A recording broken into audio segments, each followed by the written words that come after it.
Alhamdulillah, mudah-mudahan sehat walafiat. Amin. Dan dipanjangkan umurnya. Rasulullah bersabda, khairun nasi atwaluhum umrun wa ahsanuhum amalan. Sebaik-baik orang itu adalah yang umurnya panjang dan amal ibadahnya semakin baik. Mudah-mudahan Umi bisa terus semakin baik ibadahnya. Amin. Amin. Kemudian yang kedua, Ibu Lilik binti Hasan Bajuber. Luar biasa sehat walafiat ya. Masya Allah. Tapi agak kurus sekarang. Kemudian Ibu Seha Talati Seha binti Hasan Bajuber. Semoga semuanya sehat walafiat. Tapi orang Pasuruan kok belum datang ya? Abdurrahman bin Hasan belum datang. Belum datang. Abdul Haq bin Hasan Bajuber dari Balikpapan yang paling jauh. Mana tuh? Masya Allah. Saya sampaikan pada Bapak Ibu bahwa Idul Fitri itu Yaumul Farah. Allah Subhanahu wa Ta'ala mewajibkan kita berbahagia di hari Idul Fitri. Jadi kalau ada orang beridul fitri susah, itu berdosa, tidak boleh. Karena Idul Fitri adalah Yaumul Farah dalam keadaan bagaimanapun juga. Dan Alhamdulillah silaturahmi pagi hari ini, Masya Allah, semuanya tampak berbahagia, berseri-seri. Mudah-mudahan dapat ridho Allah Subhanahu wa Ta'ala. Saya melihat yang di sebelah kanan ini gadis-gadis, jumlahnya tidak sebanyak yang sebelah kanan, sebelah kiri. Jadi kalau mau dijodohkan nggak bisa dikurangi jumlahnya ini. Gadisnya banyak nggak datang, bagaimana nih? Coba yang belum nikah, angkat tangan berapa orang yang belum nikah? Umar, angkat tangan, Pak. Belum nikah, Pak.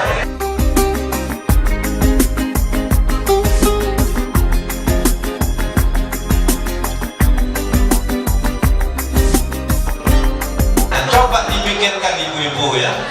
Kalau ibu-ibu mengajarkan anak-anak itu Al-Quran dan mengerti Al-Quran, kata para ulama begini, alim auladak Al-Quran wal Qur'anu sayu'allimuhu kulla syai'. Ajarkan kepada anakmu itu Al-Quran, nanti Al-Quran akan mengajarkan kepada anakmu semua ilmu. Dan kita ini Alhamdulillah baru selesai ibadah puasa ya. Mudah-mudahan ibadahnya semuanya diterima oleh Allah Subhanahu wa Ta'ala. Ada yang tanya kepada saya begini, tandanya orang yang puasanya diterima itu bagaimana? Kata para ulama, min alamat qabulit ta'ah ta'atun ba'daha, wa min alamat qabulil hasanah hasanatun ba'daha. Tanda bahwa kepatuhan kita, ibadah kita itu diterima sesudah puasa, ibadahnya semakin baik. Itu tandanya. Tandanya kalau puasanya diterima, perbuatan baiknya sudah ke mana? Masjid, tarawih, menahan diri. Nah sekarang ini menjadi lebih baik. Kalau sama saja berarti kan dipertanyakan itu ya. Kemudian kebiasaan jelek, kalau orang itu berpuasa dengan baik, selama puasa itu ibu tidak boleh bohong, tidak boleh marah, tidak boleh menghasut, tidak boleh membenci. Ini kan yang sulit ini kan. Kalau nggak makan, nggak minum, anak-anak TK, kelas 2, kelas 3 sudah bisa sekarang. Kita tidak boleh marah, kita tidak boleh menghasut, kita tidak boleh sombong. Nah, kalau sudah selesai Ramadan kemudian masih saja kembali lagi, itu artinya puasanya perlu dipertanyakan. Nah, sekarang saya ingatkan ya, kemarin saya ceramah di mana ya? Saya mengingatkan, sholat Jumat, kemarin sholat Jumat. Mungkin ini kurang populer di kalangan yang muda-muda ini ya. Mungkin kurang populer ya. Kenapa disunahkan puasa 6 hari? Puasa 6 hari itu seperti sholat sunnah. Kalau kita habis sholat fardu, kemudian sholat sunnah, kekurangan sholat fardu ini bisa ditutup dengan sholat apa? Man shoma Ramadhana thumma atba'ahu sittun min Syawal faka'annama shoma ad-dahr kullah. Kama qala sallallahu alaihi wasallam. Orang yang berpuasa sebulan kemudian diikuti 6 hari. Dan 6 hari tidak harus terus menerus tuh. Boleh, sekarang kan masih banyak. Saya belum puasa 6 hari. Sekarang masih banyak tamu. Ini kan hari keberapa ini? 5. Kelima. Masih ada 25 hari kan? Anda bisa berpuasa Senin, Kamis. Jadi misalnya kekurangan ibadah puasanya itu bisa ditutup dengan puasa sunnah itu. Kemudian selain itu mungkin bersyukurnya kurang baik pada waktu Idul Fitri, bisa ditutup dengan sholat sunnah itu. Dan kalau orang itu puasa sebulan ditambah 6 hari, itu dinilai oleh Allah seperti puasa 1 tahun. Saya setiap hari pakai ini mendengarkan ceramah, mau dengar hadis, mau cari, tapi dihadang. Kalau tidak kuat imannya itu terpengaruh nanti. Jadi saudara-saudara, kita ini diberi oleh Allah kesempatan untuk masuk surga, dan Allah subhanahu wa ta'ala melalui nabinya itu mengatakan, kalau Anda ingin hidup tenang, kan banyak orang stres sekarang. Penyakit yang paling banyak itu stres. Dokter yang paling laris itu dokter jiwa sekarang ini stres. Kenapa stres? Karena jauh dari Allah subhanahu wa ta'ala. Sholat dikerjakan tapi belayang. Berdoa dikerjakan tapi tidak menuju Allah. Coba dengarkan ayatnya. Di dalam surat yang berbicara tentang puasa, itu disisipkan oleh Allah ayat tentang doa. Ayatnya berbunyi, wa idza sa'alaka ibadi anni fa inni qarib jibu da'watad da'i idza da'ani falyastajibu li wal yu'minu bi la'allahum yarshudun. Di sini nih pentingnya saya mengingatkan ya, jangan sampai kita ini berdoa tapi dokter nggak dapat pendapat, lalu seakan-akan mau menyalahkan Allah yang berjanji. Allah mengatakan, ada orang bertanya kepada Nabi, ya Rasulullah, aqribun rabbuna fanunajiyahu am ba'idun fanunadiyah. Ya Rasulullah, Tuhan itu dekat atau jauh? Kalau dekat cukup bermunajat, kalau jauh berteriak. Dijawab oleh Allah, wa idza sa'alaka ibadi anni fa inni qarib. Kalau ada yang bertanya tentang aku, itu dekat. Lalu Allah mengatakan begini, ujibu da'watad da'i, saya terima orang yang berdoa itu. Kata Allah ini, idza da'ani, kalau dia berdoa. Jadi ada orang berdoa, pikirannya melayang, pikirannya tidak konsentrasi, gak diterima. Tapi sampai usia 4-5 tahun diuji oleh Allah, matanya sakit dan buta matanya. Muhammad namanya, buta matanya. Tapi ibunya susah. Tapi dia setiap malam bertahajud dan setiap malam menangis kepada Allah, ya Allah, saya ingin anak saya ini Muhammad wa Ahmad. Saya ingin anak saya menjadi anak yang berguna untuk umat Islam. Tiap malam berbulan-bulan berdoa. Anaknya buta ini, anaknya sudah buta. Matanya sampai dikatakan membengkak karena terlalu banyak menangis. Setelah sekian bulan, ibu-ibu, ini cerita ini bukan dongeng ya. Cerita ini adalah cerita yang ada di buku-buku tafsir. Kemudian dia didatangi oleh Nabi Ibrahim, mimpi bertemu dengan Nabi Ibrahim. Dan Nabi Ibrahim mengatakan, ya amatullah, wahai hamba Allah, bisyara minallah, ada kabar baik dari Allah Subhanahu wa ta'ala. Kamu lihat anakmu yang kamu tangisi setiap malam itu, Allah mendengar tangisanmu, Allah mendengar rintihanmu, dan Allah menerima doa. Muhammad itu sembuh dan bisa melihat. Tapi kemudian orang tuanya Ismail meninggal dunia. Dicoba lagi, Ismail meninggal dunia. Kemudian Muhammad dan Ahmad masih kecil. Ibunya ini bersyukur kepada Allah, berangkat ke Mekah, dari Mesir ke Mekah untuk menunaikan ibadah haji. Sampai di sana dia bersyukur. Lalu Muhammad ini dititipkan kepada seorang ulama, ditinggal. Yang Ahmad diajak pulang. Akhirnya ibu-ibu, Muhammad ini belajar dan belajar menjadi orang besar. Siapa Muhammad itu? Muhammad bin Ismail al-Bukhari.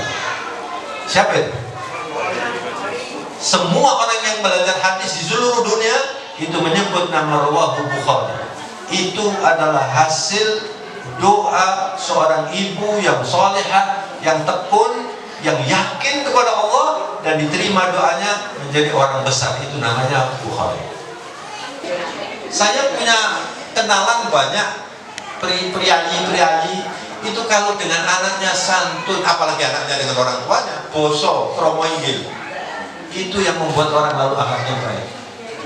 Tapi saya pernah ke Jakarta kapan itu, kemudian saya ditamui orang, nah tamunya membawa tamu juga. Lalu tamunya ini saya tidak kenal, dikenalkan tamunya itu sama anaknya, kira-kira anaknya SMA gitu. Saya kaget sekali, anaknya, Pak minta rokoknya, Pak. Minta rokok dari bapaknya. Nah kalau ada seperti ini, bisa. Artinya nanti kalau sudah besar, apalagi lalu menjadi kaya, mungkin dihina bapaknya itu. Dan orang yang seperti ini, jangankan masuk surga, mencium baunya surga tak mungkin. Akhlak itu nomor satu. Rasulullah itu innama bu'ittu liutammima makarimal akhlak. Jadi saya menyampaikan ini, yang namanya pengajian itu, namanya tausiah itu untuk memperbaiki. Nah kemudian yang kedua, pertanyaan Rasulullah, wa ayyul mu'minina aqyas ya Rasulullah, orang beriman yang paling pandai yang siapa? Yang bagaimana?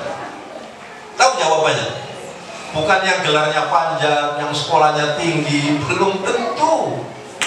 Belum tentu itu pandai. Laisa kullu dzakiyyin bi'aqil. Tidak semua orang cerdas itu akil. Kata Rasulullah, ibu-ibu coba didengarkan ya. Ini sabdanya Rasulullah. Orang yang paling pandai adalah aktsaruhum lil mauti dzakiran wa ahsanuhum lima ba'dahu isti'dadan. Orang pandai itu kata Rasulullah adalah orang yang selalu berpikir, saya bisa mati hari ini. Makanya kalau sholat khusyuk dia. Sering dia ingat mati. Dan dia paling banyak berpikir tentang, saya kalau ke akhirat nanti bawa apa. Banyak konglomerat di dunia ini di akhirat nanti jadi melarat, karena amal solehnya tidak ada. Tapi ada orang yang mungkin kekayaannya sedikit, di akhirat menjadi kaya raya. Karena apa? Karena berpikir tentang amal soleh, berpikir tentang pahala. Itu orang yang paling pandai. Jadi ibu-ibu sekalian, kita sudah diuji corona 2 tahun. Saya ceramah, saya tanya berapa Pak yang meninggal? Tahu, dosen-dosen yang meninggal 64, itu di UNER. Dan di antara mereka ada yang umurnya masih 26, dokter, baru cari spesialis. Mati itu tidak harus tua, mati itu tidak harus sakit. Ada, saya pulang dari Bondowoso 3 bulan yang lalu. Saya pulang sampai di rumah, kok ada WA namanya dokter gigi, disebut, saya kenal dokter gigi. Loh, masa dokter gigi ini meninggal? Beberapa bulan yang lalu ke rumah saya dengan istrinya. Terus saya telepon, ini betul ya? Aku keluarganya, gimana kabarnya Bapak? Loh, Bapak sudah sedo, sudah meninggal. Loh, kapan meninggalnya? 3 hari yang lalu Pak. Sakit apa? Tahu sakitnya apa? Dia punya kebiasaan kalau habis sholat isya kemudian duduk di depan TV, nonton TV. Akhirnya setelah nonton TV dibangunkan, nggak bangun lagi karena serangan jantung. Ini bisa terjadi kepada siapa saja. Makanya kalau orang itu sudah berpikir seperti ini, ya, mustahil dia mau mengambil haknya orang.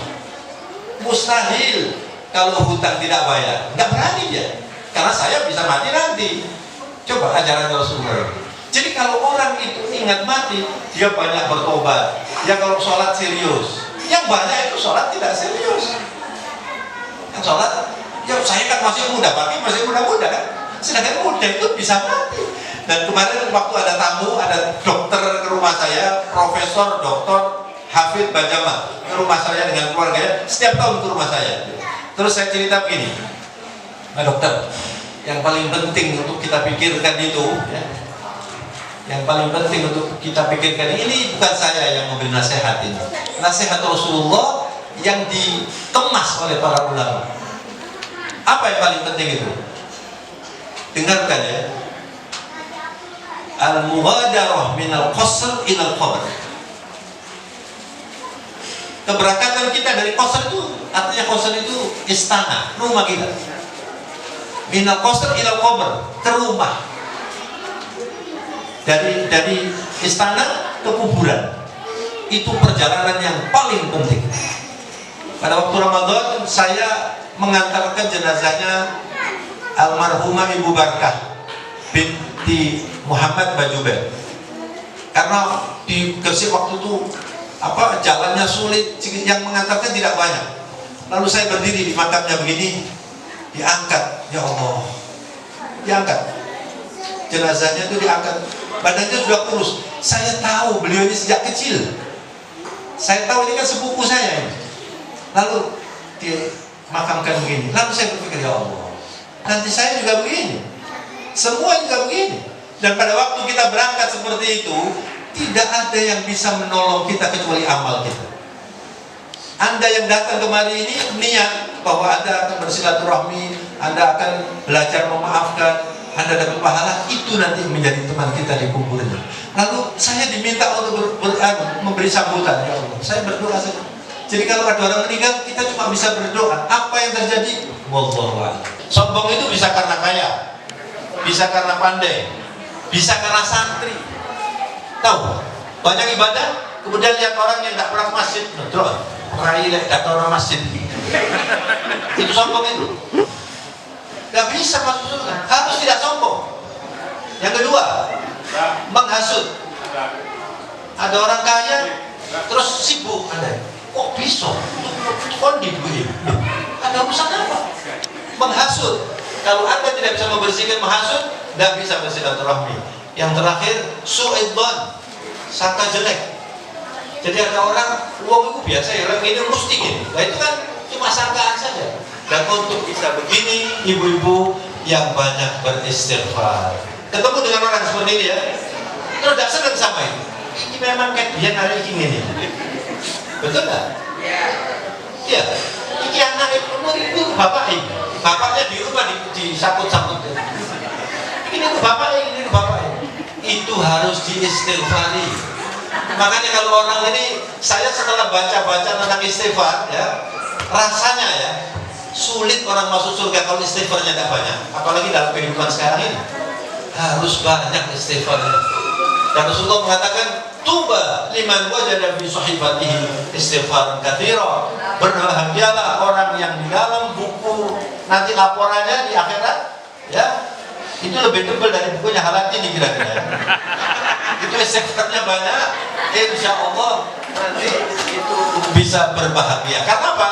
Setiap dosa dibersihkan, setiap dosa dibersihkan. Makanya kalau orang dulu kan selalu sepurane, ya, maafe, kan selalu gitu loh. Jadi wong saiki jarang ngomong gitu.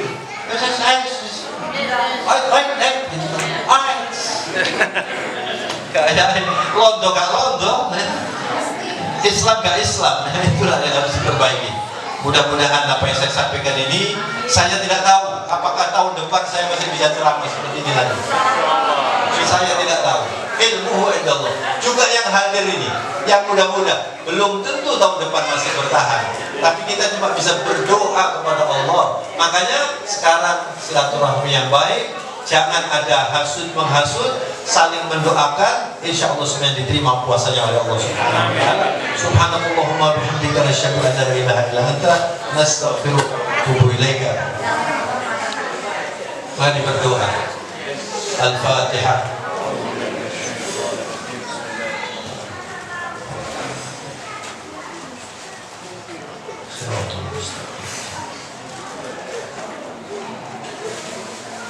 Alhamdulillahi Rabbil Alamin. Allahumma salli wa sallim wa barik ala sayyidil mursalin Nabiyyina Muhammad wa ala alihi wa sahbihi wa tabi'ina ajma'in. Allahumma ighfir lana wa liwalidina. Allahumma ighfir lana wa liwalidina warhamhuma kama rabbayana shighara.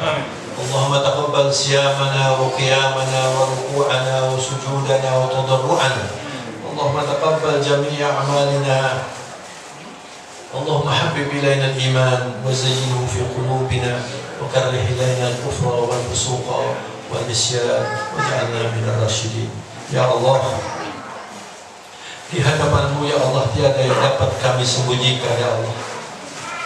Dosa-dosa kami,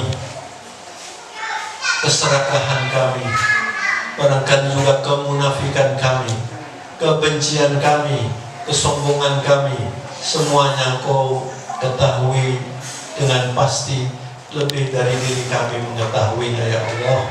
Namun kami selalu meyakini Engkau ya Allah Maha Pemurah ya Allah. Engkau Maha Pemaaf ya Allah. Innaka afuwan karim tuhibbul afu fa'fu anna. Ya Allah, ampunilah kami semuanya ya Allah. Jadikanlah kami keluarga yang senantiasa guyup bersatu dan saling bersilaturahmi.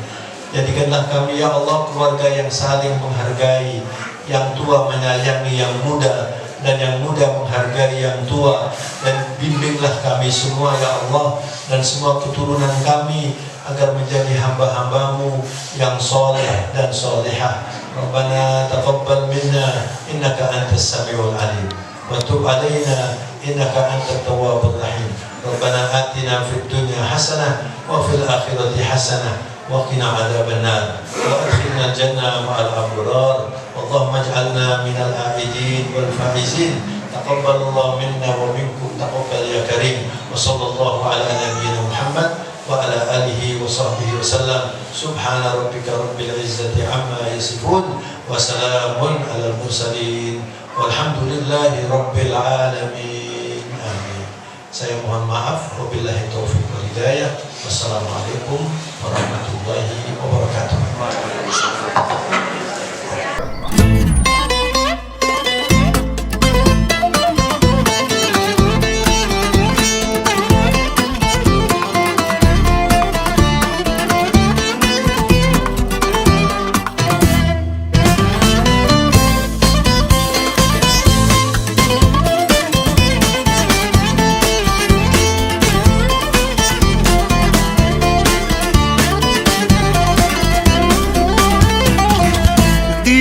قصة حب على شاطئ الهوى، أجمل حكاية قلب أبطالها احنا سوا، فيها اللي تمنيت وياك حسيت أجمل إحساس، أحلى كلام بالعين قلناه لبعضنا، ضحكة قلوبنا حنين ونسينا نفسنا ونسينا كل الناس، أنا وإنت خلاص خلاص هنعيش.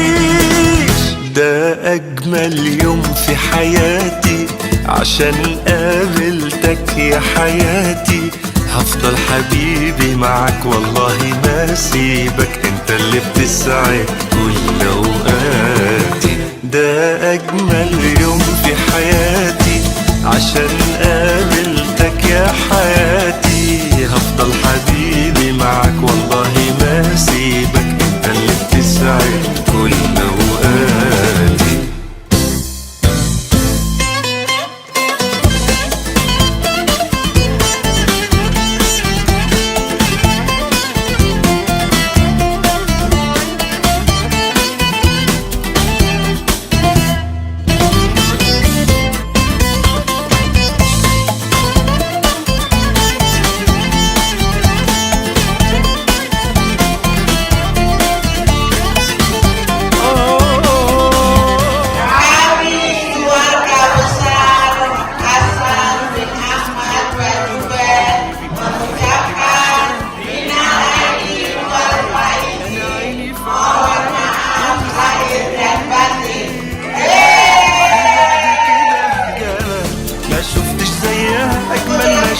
شافت عين